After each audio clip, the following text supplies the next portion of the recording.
एक बार महाराज युधिष्ठिर ने विधि विधान और उत्साह के साथ एक भव्य महायज्ञ का आयोजन किया।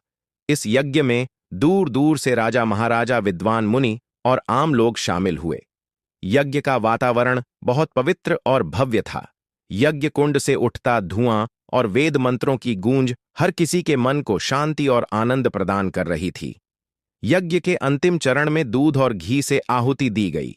सभी की आंखें आकाश की ओर थीं, क्योंकि यज्ञ की सफलता का संकेत तब मिलता था जब आकाश से घंटियों की मधुर ध्वनि सुनाई देती थी। लेकिन इस बार सबकी प्रतीक्षा व्यर्थ गई। घंटियों की ध्वनि सुनाई नहीं दी। ये देखकर युधिष्ठिर बहुत चिंतित हो गए। वे सोचने लगे कि इतने विधि विधान और श्रद्धा से यज्ञ किया गया, फिर भी यज्ञ अपूर्ण क्यों रह गया। उनके मन में कई प्रश्न उठने लगे हैं। क्या किसी नियम का उल्लंघन हुआ है? क्या किसी देवता का अनादर हो गया है? इस चिंता से ग्रस्त होकर युधिष्ठिर ने भगवान श्री कृष्ण से मार्गदर्शन मांगा। श्री कृष्ण, जो यज्ञ में उपस्थित थे, ने मुस्कुराते हुए युधिष्ठिर को सांत्वना दी और कहा, धर्मराज, यज्ञ में कोई कमी नहीं है, लेकिन यज्ञ की पूर्णता के लिए सिर्फ विधि विधान ही नहीं, बल्कि सच्चे हृदय से किए गए कर्मों की भी आवश्यकता होती है।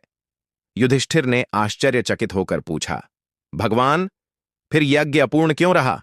श्री कृष्ण ने उत्तर दिया, किसी भूखे, सच्चे और निश्चल व्यक्ति को भोजन कराना ही यज्ञ की सच्ची पूर्णता है। जब ऐसे व्यक्ति की आत्मा तृप्त होगी, तभी आकाशीय घंटियों की ध्वनि सुनाई देगी। युधिष्ठिर ने श्री कृष्ण की सलाह को गंभीरता से लिया और उस सच्चे भूखे व्यक्ति की खोज में गांव-गांव घूमे, कई लोगों से मिले, लेकिन किसी का हृदय इतना निश्चित नहीं लगा।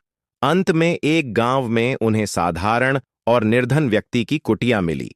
युधिष्ठिर ने उस व्यक्ति से विनम्रता से कहा, बाबा, मैं युधिष्ठिर हूं। मैं आपके पास एक विशेष उद्देश्य से आया हूं। कृपया हमारे यज्ञ में आकर भोजन करें। यह यज्ञ की सफलता के लिए अत्यंत आवश्यक है। वह निर्धन व्यक्ति पहले झिझकते हुए बोला, महाराज, मैं तो एक साधारण और निर्धन व्यक्ति हूं। भला मेरे भोजन करने से आपके यज्ञ की सफलता कैसे हो सकती है? लेकिन युधिष्ठिर ने उसे समझाया, विनम्रता से प्रार्थना की। अंततः उसकी सहमति से युधिष्ठिर उसे यज्ञ स्थल पर ले आए।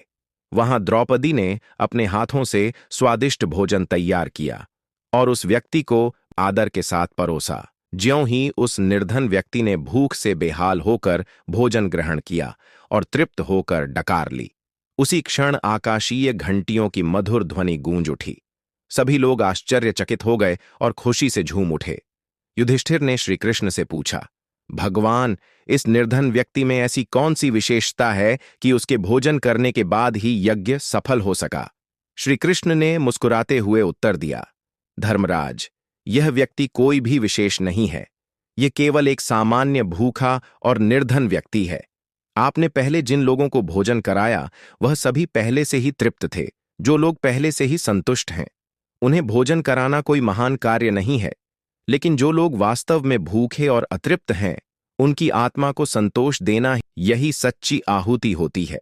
जब आपने इस भूखे व्यक्ति को भोजन कराया, तभी देवता प्रसन्न हुए और घंटियों की ध्वनि गूंजी। श्री कृष्ण के इन शब्दों से युधिष्ठिर और वहां उपस्थित सभी को यह महत्वपूर्ण शिक्षा मिली कि सच्ची सेवा वही है जो जरूरतमंदों की मदद से की जाए।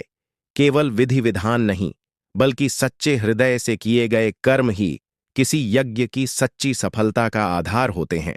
ऐसी वीडियो देखने के लिए हमारे चैनल को लाइक करें, सब्सक्राइब करें और ज्यादा से ज्यादा शेयर करें।